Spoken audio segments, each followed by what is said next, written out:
The dust hadn't settled from her mother's funeral when the first accusations started, whispered behind calloused hands and darting eyes that followed Penelope Grant through the streets of Goldfield, Nevada, like vultures circling wounded prey. It was August 1885, and the silver mines that had built this ramshackle collection of wooden buildings and desperate dreams were beginning to fail. Penelope had arrived 3 months earlier with her mother, two women alone seeking a fresh start after her father's death back in Missouri. Her mother had lasted exactly 67 days before the consumption that had been eating her lungs finally claimed her last breath. Penelope was 22 years old, alone in a town that already hated her, and she couldn't understand why until Mrs. Henderson from the boarding house told her in no uncertain terms. "The mine collapsed the week you arrived," the older woman said, her mouth a thin line of judgment. "3 men died. Then the wells burned down, lost everything. Sarah Mitchell's baby came early and didn't survive. And now the creek's running dry earlier than it ever has. Some folks are saying you brought something dark with you from back east." Penelope had stared at the woman, her green eyes wide with disbelief. "You cannot possibly believe that I had anything to do with those terrible things. That is not how the world works." But Mrs. Henderson had already turned away, and Penelope learned quickly that logic held no power against fear and superstition in a town that was watching its luck run out. She tried to keep her head down, taking in laundry and mending to pay for her tiny room. But the accusations followed her like a shadow. When the general store caught fire, she saw the way people looked at her even though she'd been nowhere near it. When 2 more miners died in a cave-in, mothers pulled their children away from her on the street.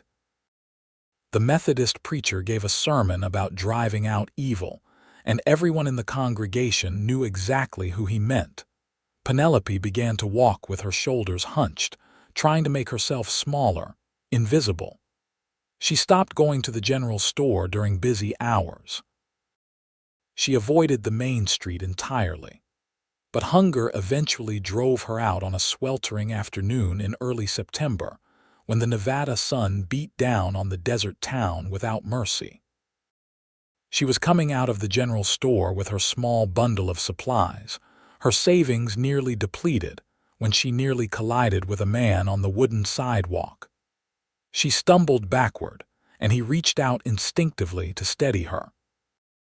His hands were large and warm on her arms, and when she looked up, she found herself staring into the darkest brown eyes she had ever seen. "Sorry, madam," he said, his voice a low rumble that seemed to come from somewhere deep in his chest. "Wasn't watching where I was going." He was tall, probably 6 feet or more, with sun-darkened skin and black hair that curled slightly at his collar. His jaw was strong and angular, shadowed with a few days' worth of stubble. He wore dusty trail clothes and a gun belt slung low on his hips, and there was something about the way he carried himself that spoke of capability and quiet confidence. "No, it was my fault," Penelope said quickly, starting to move around him. But then she heard the whispers starting from the people nearby, saw the way they were watching. "That's her," someone muttered. "The bad luck woman. You better step away from her, stranger. She's cursed." The man looked around, his brow furrowing slightly. His hands were still on Penelope's arms, and she felt him tense as he registered the hostility in the air. "I should go," Penelope whispered, her cheeks burning with humiliation. She pulled away from him and hurried down the sidewalk, ignoring the way her vision blurred with tears she refused to shed in public. She made it back to her room at the boarding house, and set her supplies on the small table with shaking hands. Through her window, she could see the dusty Main Street, the mountains rising in the distance, the endless sky that seemed to mock her with its vastness. She had nowhere else to go. Her mother was buried here, and she had exactly $3.40 to her name. That evening, Mrs. Henderson knocked on her door with an expression that managed to combine pity and revulsion in equal measure. "I am going to need you to find somewhere else to stay," the woman said without preamble. "The other boarders are uncomfortable. Some of them are talking about leaving if you stay, and I cannot afford to lose that income." "When?" Penelope asked, her voice hollow. "End of the week. 3 days." Penelope nodded slowly and closed the door. She sat on her narrow bed and stared at the wall, trying to figure out what she was going to do. She had no family, no friends, no prospects. The weight of her isolation pressed down on her chest until she could barely breathe. She spent the next 2 days searching for somewhere, anywhere that would take her. But word had spread too thoroughly. No one would rent her a room. No one would hire her. By the 3rd day, she was walking the outskirts of town in the fading light, looking at the abandoned shacks and lean toss that dotted the desert landscape, wondering if she could survive in one of those. She was so lost in her desperate thoughts that she didn't hear the horse until it was nearly upon her. She jumped back with a startled cry, and the rider pulled up sharply. "Easy there," the man said, and Penelope recognized that voice. It was the man from the sidewalk, the one with the dark eyes. He looked down at her from his horse, his expression concerned. "You all right, madam?" "I am fine," Penelope said automatically, though she knew she must look anything but fine. She hadn't eaten properly in days, trying to conserve her money. Her dress was dusty and wrinkled. Her dark blonde hair was coming loose from its pins. The man swung down from his horse with easy grace. In the golden light of the setting sun, she could see him more clearly. He was perhaps 26 or 27, with strong features and an air of quiet competence. There was a gentleness in his eyes that seemed at odds with the gun on his hip. "You are the woman from town," he said. "The one they were talking about." Penelope felt her spine stiffen. "Yes, I am the one they blame for every misfortune that befalls them. If you have come to add to my troubles, I assure you I have quite enough already." To her surprise, a smile tugged at the corner of his mouth. "No, madam. I came because I wanted to meet the woman powerful enough to control the forces of nature and fate itself. That is quite an impressive skill." She blinked at him, not sure if he was mocking her, but his eyes were warm and there was no cruelty in his expression. "I do not have any such power," she said quietly. "I am just a woman who has had the misfortune of arriving in a town looking for someone to blame for their troubles." "I figured as much." He held out his hand. "Name's James Jackson. Most people call me Jack." She hesitated, then placed her hand in his. His grip was firm but careful, and she felt calluses that spoke of hard work. "Penelope Grant. Pleased to meet you properly, Miss Grant. Now, are you going to tell me why you are wandering around in the desert at sunset, or am I going to have to guess?" The kindness in his voice was almost her undoing. She felt her throat tighten, and she had to look away. "I am being evicted from my boarding house. I was looking for somewhere to stay. Out here." His tone sharpened with concern. "Miss Grant, you cannot stay in one of these abandoned shacks. They are not safe, and there are animals and worse that come out at night." "I do not have anywhere else," she said, and hated how small her voice sounded. "No one in town will have me. They think I am cursed." Jack was quiet for a moment. Then he said, "I have a ranch about 5 miles outside of town. It is not much, just a small operation with some cattle and horses. But I have a cabin there and it has a spare room. You are welcome to stay there while you figure things out." Penelope's head snapped up. "I could not possibly impose on you like that. You do not even know me." "I know enough," Jack said simply. "I know you are alone and in trouble through no fault of your own. I know those people in town are fools for blaming their problems on a woman who just lost her mother. And I know what it is like to have nowhere to turn." She studied his face, searching for signs of ulterior motives or dishonesty. But all she saw was genuine concern and an earnestness that made something in her chest ache. "Why would you help me?" she asked. "Everyone else thinks I am bad luck." Jack shrugged. "I do not believe in luck. I believe in hard work and treating people right. And for what it is worth, my luck has been just fine since you came to town. Better than fine, actually. I found water on my property last week, a whole new spring I did not know was there. Lost Bull came home on his own. And just yesterday, I won a horse in a card game fair and square. So maybe instead of bringing bad luck, you brought me good luck." Penelope felt something shift in her chest, a tiny crack in the wall of despair she had built around herself. "You are either very kind or very foolish, Mr. Jackson." "Probably a bit of both," he admitted with a grin that transformed his serious face into something younger and more approachable. "So what do you say? Will you let me help you?" She knew she should refuse. She should maintain her dignity and figure something out on her own. But pride was a luxury she could no longer afford, and the thought of spending a night in one of those broken-down shacks, alone and afraid, was more than she could bear. "Yes," she whispered. "Thank you." Jack nodded and gestured to his horse. "Can you ride?" "Yes, though it has been a while." "We will take it slow. Let me get your things from the boarding house first." They rode back into town together, Penelope sitting behind Jack on his horse, her arms wrapped around his waist. She could feel the solid warmth of him, the steady rise and fall of his breathing. It had been so long since she had felt safe with another person that she almost wanted to cry from the simple comfort of it. Mrs. Henderson looked shocked when they arrived at the boarding house, her eyes widening as Jack helped Penelope down from the horse with careful hands. "Miss Grant will be leaving today instead of at the end of the week," Jack said, his voice polite but cool. "I assume that will not be a problem."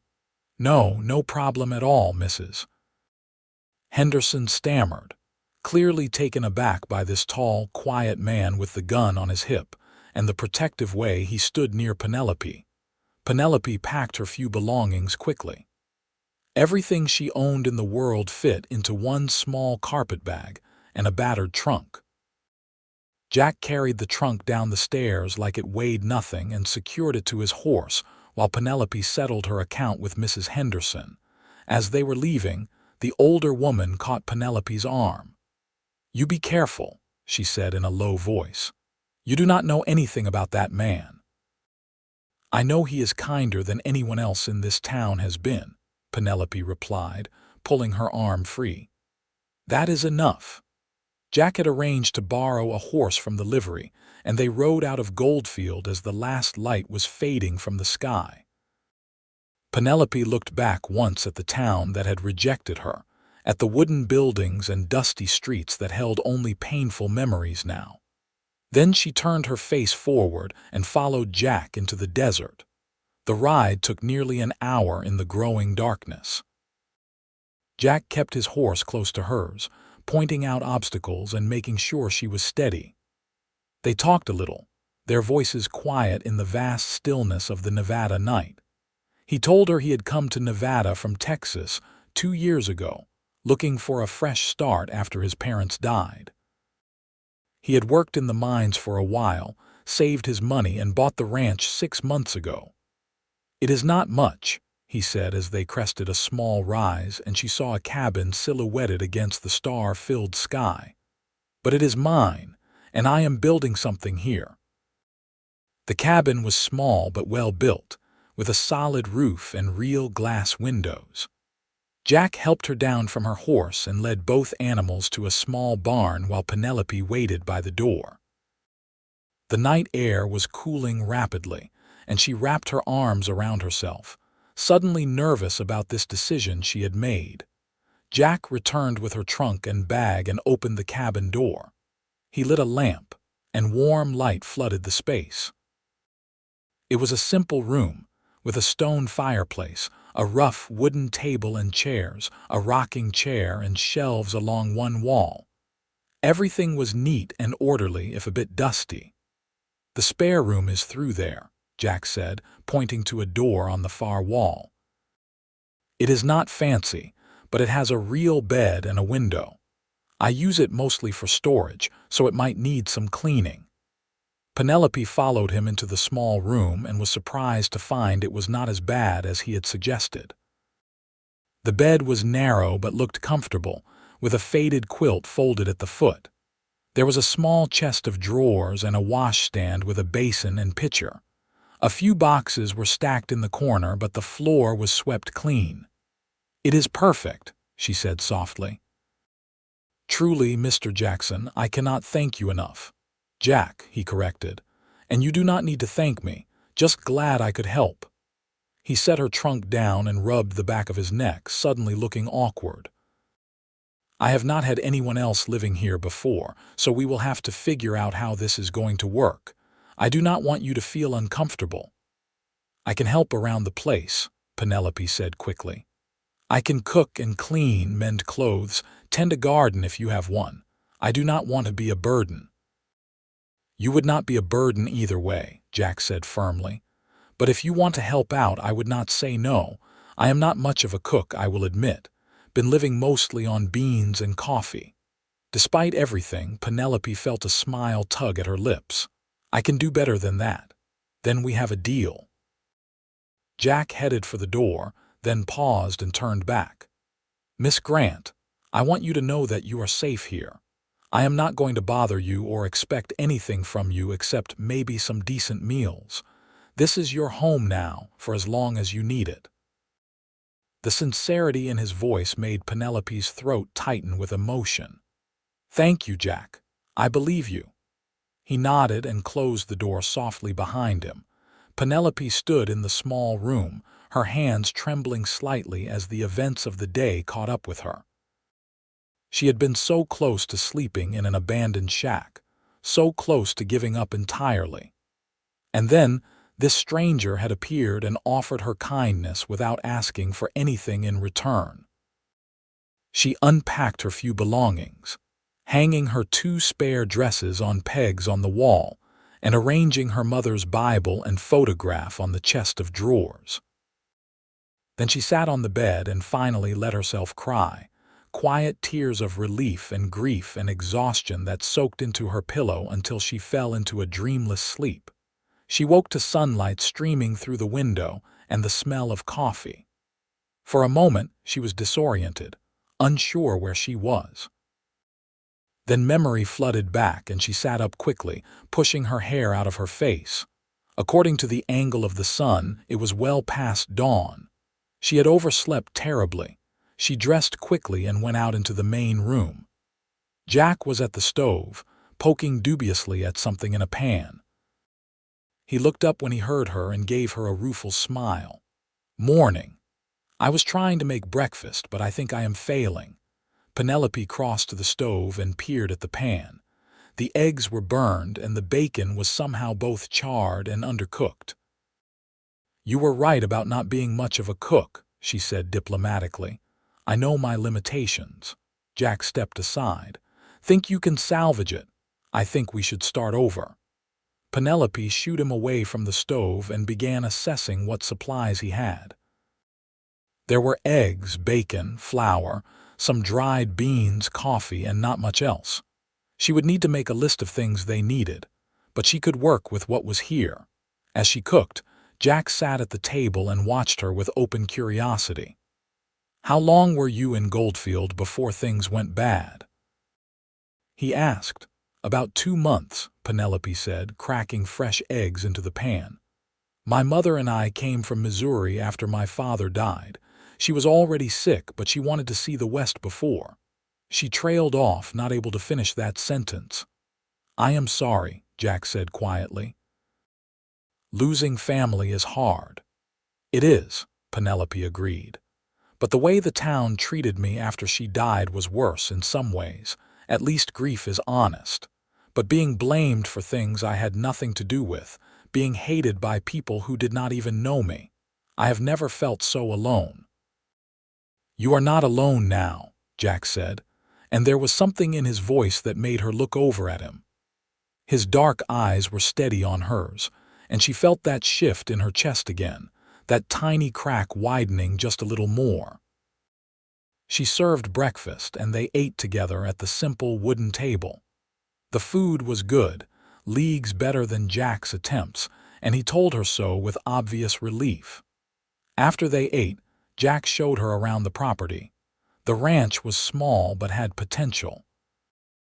There was a decent barn, a corral with a few horses, and a large pasture where a small herd of cattle grazed. A chicken coop stood behind the cabin, and there was a vegetable garden that had been started but was being overtaken by weeds. "I do not have much time for the garden," Jack admitted. "I spend most of my days with the herd and the horses. I have been training some of the horses to sell, trying to build up some extra income." "I can take care of the garden," Penelope offered, "and the chickens. My mother and I had a garden back home. I know what to do." They spent the morning working together, Jack showing her where things were kept and explaining his routines. Penelope found herself relaxing in his presence. He was easy to talk to, with a dry sense of humor that surprised her. He did not hover or make her feel watched. He just treated her like a person, like someone whose company he genuinely enjoyed. By the afternoon, Penelope was working in the garden, pulling weeds and trying to salvage what plants she could. It was hot work, and she had to keep stopping to wipe sweat from her face. But there was something satisfying about it, about putting her hands in the earth and making something grow. Jack came by with a canteen of cool water from the new spring he had mentioned. "You should take a break," he said, concern in his voice. "It is too hot to be working this hard." "I am almost done," Penelope said, accepting the canteen gratefully. The water was cold and sweet, and she drank deeply. "This garden has good bones. It just needs some attention." "Like most things," Jack said, and she looked up to find him watching her with an expression she could not quite read. There was warmth in his eyes, something soft and careful that made her heart skip. That evening, they ate dinner together again, and Jack told her stories about his time in Texas, about the ranch where he had grown up and the hard years after his parents died. Penelope found herself telling him about her own childhood, about her father's love of books and her mother's beautiful singing voice. It had been so long since she had talked to someone like this, sharing pieces of herself and having them received with genuine interest. As the days passed, they fell into a rhythm. Penelope would wake early and make breakfast while Jack tended to the animals. They would eat together. Then Jack would ride out to check on the herd while Penelope worked on the garden, the chickens, and the seemingly endless task of cleaning and organizing the cabin. In the evenings, they would have dinner, and then sit on the small porch Jack had built, watching the sun set over the desert and talking about everything and nothing. Penelope felt herself healing in those quiet days. The constant fear and humiliation of her time in Goldfield began to fade, replaced by a growing sense of peace. Jack never made her feel like a burden or like she owed him anything.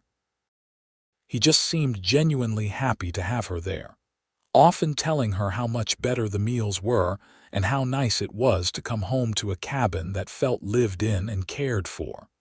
But it was more than that. Penelope found herself watching for him during the day, listening for the sound of his horse returning. Her heart would lift when she saw him riding in, and she took extra care with the meals she prepared, wanting to see the appreciation in his eyes when he tasted something she had made. She began to notice small things about him, the way he hummed when he worked, the gentleness in his hands when he dealt with the animals, the laugh lines around his eyes when she said something that amused him. She was falling in love with him. She realized one evening about 3 weeks after she had arrived. They were sitting on the porch, and Jack was telling her a story about a horse he had once trained that had a particular fondness for stealing hats. He was laughing as he talked, his face animated and open, and Penelope felt her heart contract with sudden, fierce affection. The realization terrified her. She had no right to these feelings. Jack had taken her in out of kindness, not because he wanted anything from her. He probably saw her as a charity case, someone to be helped and protected but not loved. And even if by some miracle he did have feelings for her, what could come of it? She was the woman everyone in town thought was cursed. Being with her would only bring him trouble. She began to pull back after that, trying to protect both of them. She was more careful about how much time they spent together, making excuses to work in the garden or mend clothes in her room instead of sitting with him in the evenings. She tried to keep her conversations light and impersonal, even though it hurt to see the confusion in his eyes when she changed the subject whenever things got too personal. Jack noticed, of course. He was too observant not to. One evening, about a week after Penelope had started withdrawing, he found her in the garden just as the sun was setting. She was kneeling in the dirt, ostensibly checking on the tomato plants, but really just trying to avoid another awkward dinner where she had to pretend her heart did not ache every time she looked at him. "Did I do something wrong?" Jack asked without preamble. Penelope looked up, startled. He was standing at the edge of the garden, his hat in his hands, and his expression was open and vulnerable in a way that made her chest hurt. "No," she said quickly. "Of course not. You have been nothing but kind." "Then why are you avoiding me?" He took a step closer. "Because that is what you are doing, Penelope. I am not imagining it." Hearing her name from his lips, said with such concern, nearly broke her resolve. "I am not avoiding you, I have just been busy. Too busy to sit with me in the evenings. Too busy to tell me about your day. Too busy to laugh at my terrible jokes." His voice was gentle but persistent. "Talk to me, please." Penelope stood up, brushing dirt from her skirt, needing the activity to give her hands something to do. "I think I have been imposing on your hospitality for too long. I should start thinking about finding somewhere else to stay, somewhere in town perhaps." "You are not going back to that town," Jack said, and there was an edge to his voice now. "Those people treated you abominably, and you are not imposing. I have told you that." "But I am," Penelope insisted, still not looking at him. "I am taking up your space, using your resources. You have been too kind to say anything, but I am sure you would like your home back to yourself. Is that really what you think?"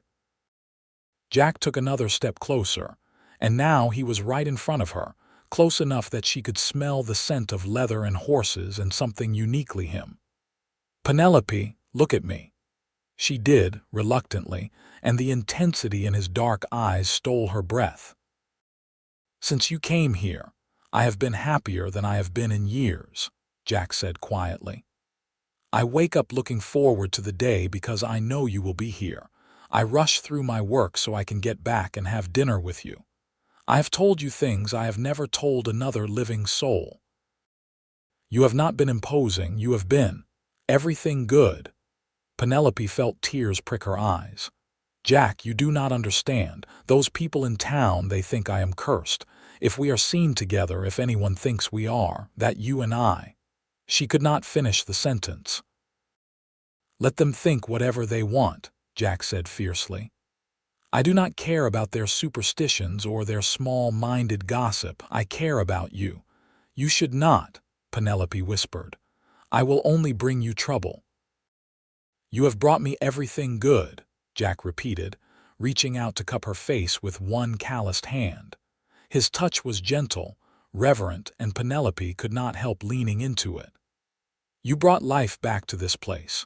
You brought laughter and warmth and a reason to look forward to coming home. And if I am being completely honest, you brought something else too." "What?" Penelope asked, though she thought she knew, hoped she knew. "Love," Jack said simply. "I love you, Penelope Grant."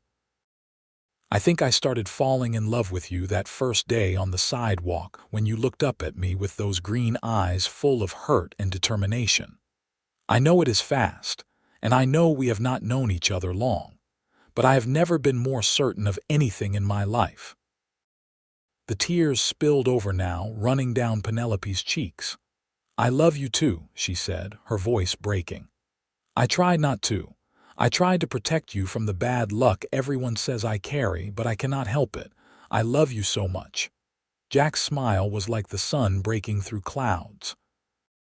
He pulled her close, and she went willingly, burying her face against his chest.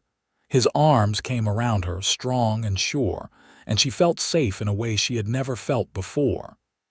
"You are not cursed," Jack said into her hair. "You are the best thing that has ever happened to me. And I am going to spend every day proving that to you if you will let me." Penelope pulled back just enough to look up at him. "What are you saying?" "I am saying I want you to stay.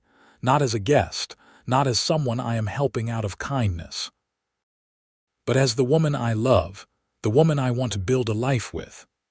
He paused, then added with a slightly nervous laugh, "I know I should probably court you properly, take you to dances and bring you flowers and all that. But we are out here in the middle of the desert, and I do not want to waste time on formalities when I already know what I want." "What do you want?" Penelope asked, though her heart was already answering for her. "I want to marry you," Jack said. "I want to wake up next to you every morning and fall asleep next to you every night. I want to build this ranch with you, raise a family with you, grow old with you. I want everything, Penelope, if you will have me." It was too fast. It was impractical. It made no logical sense. But Penelope had learned that sometimes the heart knew things the mind could not understand. "Yes," she said, and then she was laughing and crying at the same time. "Yes, I will marry you. Yes to all of it." Jack let out a whoop of joy and picked her up, spinning her around right there in the garden. When he set her down, he kissed her, and it was everything a first kiss should be: sweet and tender and full of promise. They were married 3 days later by a traveling preacher who came through the area. Jack had ridden into Goldfield to get the marriage license, ignoring the stares and whispers, and came back with not just the license, but also a simple gold band he had bought from the general store. "The proprietor tried to tell me I was making a mistake," Jack told Penelope that evening as they sat together on the porch, her hand in his, both of them admiring the ring on her finger. "He said you were cursed, and I would regret it. I told him the only thing I regretted was wasting time listening to him, and then I took my business and left." "You are going to be ostracized too now," Penelope said worriedly. "They will blame you for any bad luck the same way they blame me." "Let them," Jack said easily. "We do not need them. We have everything we need right here." And it was true. In the weeks and months that followed, Jack and Penelope built a life together that was fuller and richer than either of them had dared to hope for. The ranch prospered under their combined efforts. The garden flourished, providing fresh vegetables that Penelope preserved for the winter. The horses Jack trained sold for good prices. The herd grew. They went into Goldfield occasionally for supplies, and while there were still those who crossed the street to avoid them or muttered darkly about curses, there were also a few people who began to nod in greeting or even speak to them civilly.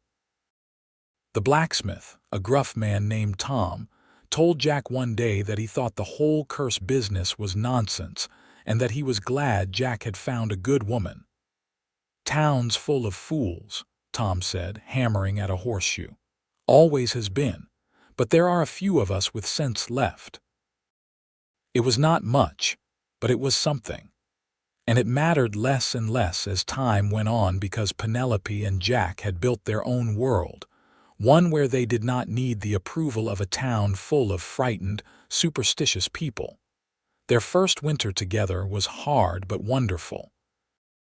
The Nevada desert could be brutally cold at night, and snow sometimes dusted the mountains in the distance. But the cabin was warm, and they had each other. They would sit by the fire in the evenings, Penelope mending or knitting while Jack carved small figures from wood, a hobby she had discovered he had. He made her a beautiful horse that she kept on the mantel, and she knitted him a scarf in deep blue that he wore whenever he went out. They talked about everything during those long winter nights, their childhoods, their dreams, their fears. Jack told her about the loneliness he had felt after his parents died, the sense of drifting without purpose, until he had found this land and decided to build something permanent. Penelope told him about the crushing weight of being blamed for things she could not control, the way it had made her feel like maybe she was cursed, maybe she was fundamentally wrong somehow. "You are not wrong," Jack would say every time, pulling her close. "You are perfect. And anyone who cannot see that is blind." Spring came, and with it, new life. The desert bloomed with unexpected flowers, and Penelope planted a larger garden, adding new vegetables and even some flowers near the porch. The cattle had calves, and the ranch felt alive with possibility. It was in late spring that Penelope realized she was pregnant. She had been feeling tired and slightly ill in the mornings, and when she counted back, she realized her courses had not come in nearly 2 months. The realization filled her with a complex mix of joy and terror. She waited until evening to tell Jack, when they were sitting on the porch watching the sunset paint the sky in shades of orange and pink. "I have something to tell you," she said, and her voice must have carried something because Jack immediately turned to her with concern. "What is it?" "Are you all right?" "I am fine," Penelope assured him. "Better than fine, actually. Jack, I am going to have a baby." For a moment, Jack just stared at her, and Penelope felt a flicker of worry. Then his face broke into the biggest smile she had ever seen, and he let out a whoop that probably scared every animal within a mile. "A baby!" He pulled her into his arms, holding her carefully as if she might break. "Penelope, that is wonderful. That is the best news I could ever hear." "You are happy?" Penelope asked, even though the answer was obvious. "Happy does not even begin to cover it," Jack said, his voice thick with emotion. "We are going to have a family, a real family." But then his expression turned serious. "We need to make sure you are taken care of properly." "Is there a doctor in Goldfield?" "There is," Penelope said, "Dr. Morrison. But Jack, I do not know if he will see me. He was one of the people who believed in the curse." Jack's jaw tightened. "He is going to see you, or I am going to have words with him. You and our baby are going to have the best care possible." The next day, Jack rode into Goldfield and came back with Dr. Morrison in tow. The doctor was a middle-aged man with salt and pepper hair and a perpetually worried expression. He examined Penelope in her room while Jack paced in the main room like a caged animal. When Dr. Morrison emerged, he looked thoughtful. "Mrs. Jackson appears to be in good health," he said. "I would estimate she is about 8 weeks along. The baby should come in late December or early January." "And she is going to be all right?" Jack asked intently. "The baby too?" "I see no reason why not, assuming she gets proper rest and nutrition." Dr. Morrison paused, then added quietly, "Mr. Jackson, I owe you and your wife an apology. I listened to gossip and superstition instead of using my training and common sense. Mrs. Jackson is not cursed. She is just a young woman who had the misfortune of arriving at a difficult time." "I appreciate you saying that," Jack said, though his voice was still cool. "I hope you will spread that message to others in town." "I will do my best," Dr. Morrison promised. True to his word, Dr. Morrison became an advocate for Penelope. He told anyone who would listen that the curse was nonsense, that all the misfortunes the town had experienced were simply natural events that had nothing to do with one woman's presence. Slowly, very slowly, Attitudes began to shift. Penelope's pregnancy progressed smoothly. She felt well most of the time, though she tired easily in the later months. Jack was attentive to the point of being comical, constantly asking if she needed anything, if she was comfortable, if she should be resting more. He insisted on taking over most of her chores, though Penelope still tended the garden because it brought her peace. In late October, something unexpected happened. Jack came riding in one afternoon with a grim expression. "There has been trouble in town," he told Penelope. "The bank was robbed and 2 people were killed." Penelope felt her blood run cold. "They will blame me," she said immediately. "Even though I was nowhere near town, they will find a way to say it is my fault." But she was wrong. When Jack went into town the next day to see if there was anything he could do to help, he came back with surprising news. "No one mentioned you at all," he said, sounding almost bemused. "They were focused on catching the outlaws who did it. Tom the blacksmith even asked me to pass along his wife's regards to you, and said she wanted to bring by some baby clothes she has saved from when their children were small." It was a turning point. The robbery, terrible as it was, seemed to have broken the spell of superstition that had gripped the town. People began to realize that bad things could happen whether Penelope was involved or not. And more than that, they began to notice that Jack and Penelope's ranch was doing well, that they seemed happy and prosperous, that perhaps the curse had been in their own minds all along. By December, several women from town had reached out to Penelope, offering support and friendship. It was awkward at first. These were, after all, some of the same people who had shunned her before, but Penelope found it in herself to forgive. She understood fear and how it could make people do things they might later regret. The baby came on a cold night in early January of 1887. Dr. Morrison was there, as were 2 women from town who had experience with births. Jack waited in the main room, growing more agitated with each hour that passed. It was a long labor, and there were moments when Penelope thought she could not bear it. But then, just as dawn was breaking, she heard a strong, lusty cry, and Dr. Morrison was smiling. "You have a son, Mrs. Jackson, a healthy, strong boy." Penelope held her baby and cried tears of joy and exhaustion. He was perfect, with a shock of dark hair like his father and tiny, waving fists. When Jack was finally allowed to come in, he stood in the doorway for a long moment, just staring at them both with an expression of such love and wonder that it took Penelope's breath away. "Come meet your son," Penelope said softly. Jack crossed the room slowly, as if in a dream, and sat carefully on the edge of the bed. Penelope placed the baby in his arms, and Jack looked down at his son with tears streaming down his face. "He is beautiful," Jack whispered. "He is perfect. What should we name him?" They had discussed names but had not decided. Now, looking at the tiny face of their son, Penelope knew. "Joseph," she said, "after your father." Jack looked up at her, his eyes bright with emotion. "Joseph James Jackson. Yes, that is perfect."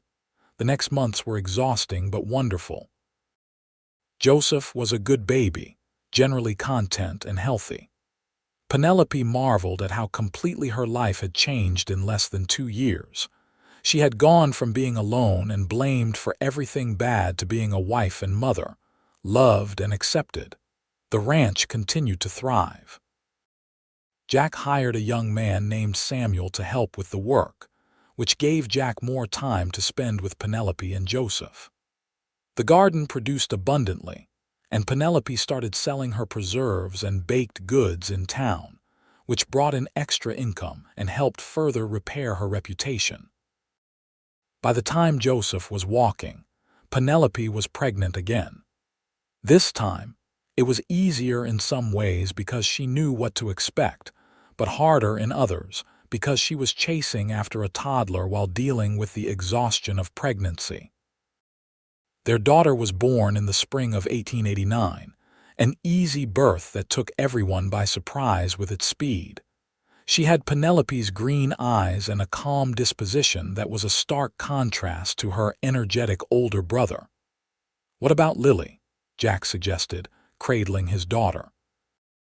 "She is as beautiful as a flower." But Penelope shook her head. "Grace," she said. "I want to name her Grace because that is what she represents, the grace we have been given, the undeserved blessings that have come our way." "Grace Jackson," Jack said, trying it out. "I like it, Grace it is." With two young children, the cabin began to feel cramped. Jack started building an addition, working on it in the evenings and on days when the weather was too bad to work with the herd. Samuel helped, and to Penelope's surprise, so did Tom the blacksmith and several other men from town. "We should have helped you out when you first arrived," Tom said one day as they worked on framing the new rooms. "We were fools, plain and simple. This is our way of making it right." The addition added 2 bedrooms and a larger kitchen, transforming the small cabin into a proper house. Penelope loved every inch of it, especially the kitchen with its big windows that let in the morning sun. Life settled into a rhythm of work and family, of seasons passing and children growing.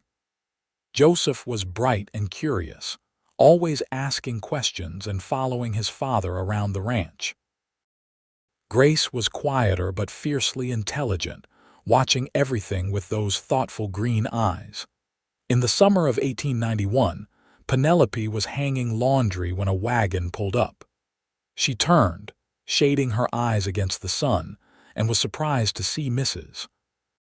Henderson from the boarding house climbing down with some difficulty. "Mrs. Jackson," the older woman said, her voice tentative. "I hope I am not intruding." Penelope set down her laundry basket. "Not at all. Can I offer you some tea?" They sat on the porch, and for a while Mrs. Henderson just looked around at the thriving ranch, the well-tended garden, the children playing in the yard under Samuel's watchful eye. "I came to apologize," Mrs. Henderson said finally. "I have owed you an apology for years now, but I was too proud and too foolish to give it. What I did to you, was shameful. You were grieving and alone, and instead of offering comfort, we made you a scapegoat for our own fears." Penelope was quiet for a moment. She could have been cold, could have turned the woman away.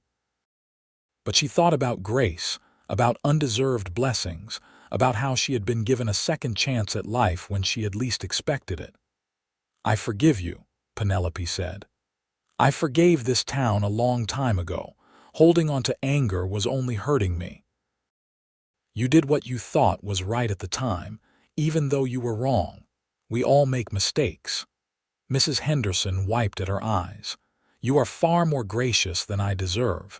Your husband was right about you from the beginning. You brought good luck to this place, not bad. The town has done better since you and Mr. Jackson married. The mines are producing again, new businesses have opened. Some people are saying you brought a blessing instead of a curse." Penelope smiled. "I do not believe in curses or blessings. I believe in hard work and treating people with kindness. That is what Jack and I have tried to do, and good things have come from it. Not because of magic or fate, but because that is how the world works when people choose to build instead of tear down." After Mrs. Henderson left, Penelope sat on the porch for a while longer, watching Jack in the distance working with a young horse. Joseph was trying to help, his small hands mimicking his father's movements. Grace was toddling around the garden, examining flowers with intense concentration. She thought about the woman she had been when she first arrived in Goldfield, broken, frightened, convinced that maybe the curse was real and that she was somehow fundamentally flawed. She thought about that night in the desert when Jack had found her, when he had offered her kindness without expecting anything in return. "You brought me everything good," he had said, and at the time she had not understood. She had been so focused on the bad luck everyone claimed she carried that she could not see the good. But now she understood. The good had always been there, waiting to be recognized. The ability to love and be loved, to build something meaningful, to forgive and be forgiven, to create life and nurture it, these were the real blessings. Not the absence of hardship, but the strength to face it together. That evening, after the children were asleep, Penelope and Jack sat on the porch as they had done so many evenings before. The desert night was cool and clear, stars scattered across the sky like diamonds on black velvet. "Do you ever regret it?" Penelope asked suddenly. "Taking me in that day? Your life would have been simpler without me." Jack turned to look at her, and even in the darkness, she could see the warmth in his eyes. "Not for one single second," he said firmly. "Penelope, you did not bring me bad luck or good luck. You brought me love, and that is infinitely more valuable. You brought me a family, a home, a reason to build something that will last beyond my own lifetime. You brought me everything good, and I would choose you again and again, no matter what came with it." Penelope leaned against him, and his arm came around her shoulders. "I love you," she said simply. "I love you too," Jack replied. "Always will." They sat in comfortable silence, watching the stars and listening to the sounds of the night, the distant lowing of cattle, the soft rustle of wind through the sage, the peaceful breathing of their children inside the house. The years continued to pass, each one adding its own joys and challenges. A third child arrived in 1893, another boy they named Samuel after the young ranch hand who had become like family. The ranch grew, requiring the hiring of more help. Jack became known throughout the region as one of the best horse trainers around, and people came from miles away to buy his animals. Penelope's reputation transformed entirely. She became known as a woman of grace and kindness, someone who forgave those who had wronged her and helped anyone in need. When hard times hit Goldfield again in 1895, a legitimate drought that affected the whole region, Penelope organized relief efforts, sharing the food from her extensive garden and organizing the women of the town to help those hit hardest. "Funny how no one is calling this my fault," Penelope remarked to Jack one evening during that difficult summer. There was no bitterness in her voice, just wry observation. "That is because they finally grew some sense," Jack said. "Took them long enough." Joseph grew into a strong, capable young man who loved the ranch as much as his father did. He was 16 when he met the daughter of a rancher from the next county over, and Jack and Penelope watched with amusement as their serious, practical son became tongue-tied and awkward around the pretty girl with the bright laugh. Grace became a teacher, using the education Penelope had given her to help other children learn. She was patient and kind, but with a core of steel that reminded everyone who knew her of her mother. At 19, she married a young lawyer who had come to Goldfield to set up practice, and Penelope cried at the wedding as mothers do. Samuel, the youngest, turned out to have his father's gift with horses, but also his mother's love of growing things. He expanded the garden into a full farm operation, selling produce and flowers to towns all over the region. He married late, at 28, to a widow with 2 children of her own, and became a devoted father to his ready-made family.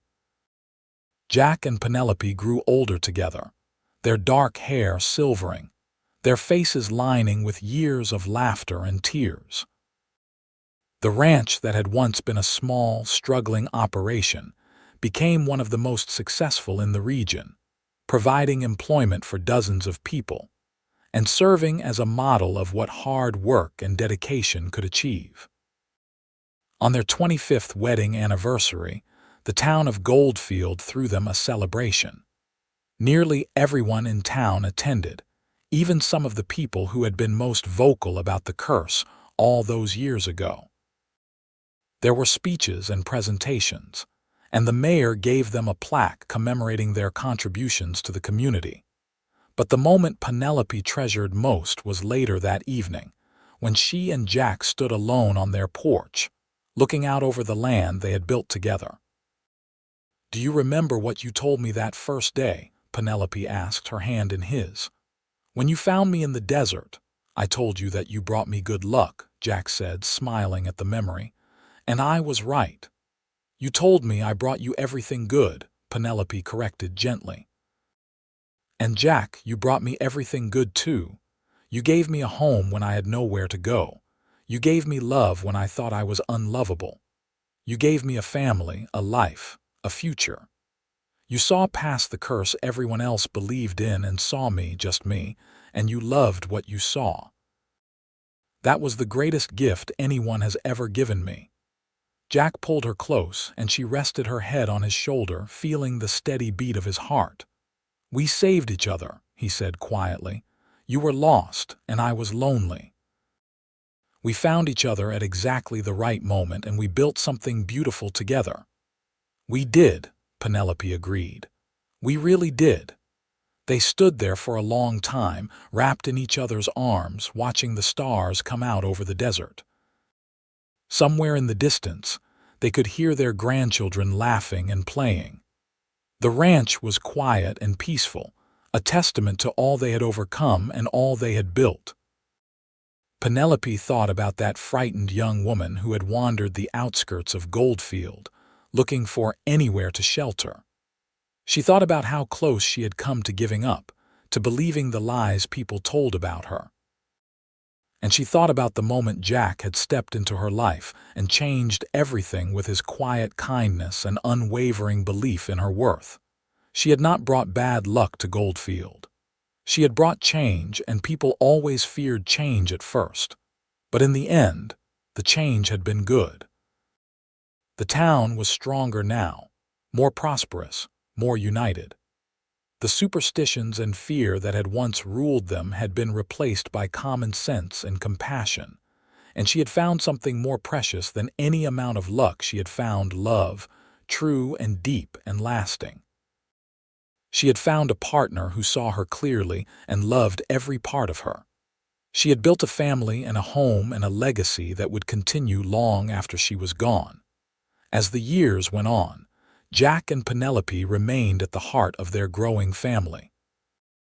They watched their children have children, and those children have children of their own. The ranch passed to Joseph, who ran it with the same dedication his father had, while his siblings carved out their own paths but remained close, gathering often for holidays and celebrations. Jack passed away peacefully in his sleep in the spring of 1912, at the age of 53. He had been slowing down for a while, his body finally giving in to the years of hard work. Penelope held his hand as he took his last breath, and though her heart broke, she was grateful for every single day they had shared. She lived another 5 years, surrounded by her children and grandchildren, still tending her beloved garden and sharing her wisdom with anyone who asked. The town of Goldfield honored her with a memorial when she passed in 1917, calling her a pioneer woman who had helped build the community into what it had become. But the true memorial to Penelope Grant Jackson was not a plaque or a speech. It was the thriving ranch that still bore her touch in every carefully tended flower bed, every preserving jar of vegetables, every quilt that graced the beds. It was the children and grandchildren who carried her lessons of forgiveness and grace into the world. It was the story that was told and retold about the woman who was blamed for bad luck but brought only blessings, and the cowboy who saw her true worth when no one else could. It was a love story written in the dust of the Nevada desert, in the stones of a house built by hand, in the faces of generations who came after. It was a testament to the truth that luck had nothing to do with it, that love and determination, and choosing each other, every single day was what really mattered. And in the evenings, when the desert wind blew through the ranch that Joseph and his descendants still maintained, old-timers swore they could sometimes see two figures on the porch, standing close together and watching the sunset, just as they had for all those years. Whether it was ghost or memory or simply the lingering echo of a love that had transformed everything it touched, no one could say for certain. But everyone agreed on one thing. Penelope Grant had never brought bad luck to Goldfield, Nevada. She had brought exactly what the town needed: the courage to change, the grace to forgive, and the example of what real love looked like. And that was worth more than all the luck in the world. The Jackson Ranch remained in the family for generations, each one adding their own chapter to the story, but never forgetting the foundation that Jack and Penelope had built. The garden she had planted still flourished, carefully tended by those who came after. The house they had expanded room by room was preserved and honored, a reminder of humble beginnings and determined growth. In the town of Goldfield, the story of the cursed woman and the cowboy who loved her became legend. It was told to children as a lesson about judging too quickly and the power of seeing the good in others. It was told to young couples as an example of what real partnership looked like. It was told to anyone facing hardship as proof that circumstances could change, that redemption was possible, that love could heal even the deepest wounds. The curse that had never really existed was replaced by a blessing that was very real indeed: the blessing of a life well lived, of love freely given and gratefully received, of a family built on a foundation of mutual respect and unwavering support. And somewhere in the stars that still shone over the Nevada desert, in the wind that still whispered through the sage, in the very bones of the land they had worked together, Jack and Penelope's love story continued. Not as a ghost story or a tale of magic, but as something far more powerful: as proof that sometimes the best luck of all is finding someone who sees you for who you truly are and loves you anyway. Someone who takes your hand when everyone else has turned away and says, with absolute conviction, "You brought me everything good." That was the legacy of Penelope Grant Jackson and James Jackson: not a curse broken or luck changed, but love triumphant over fear, hope enduring past hardship, and two people who found each other at exactly the right moment and built something that would last forever.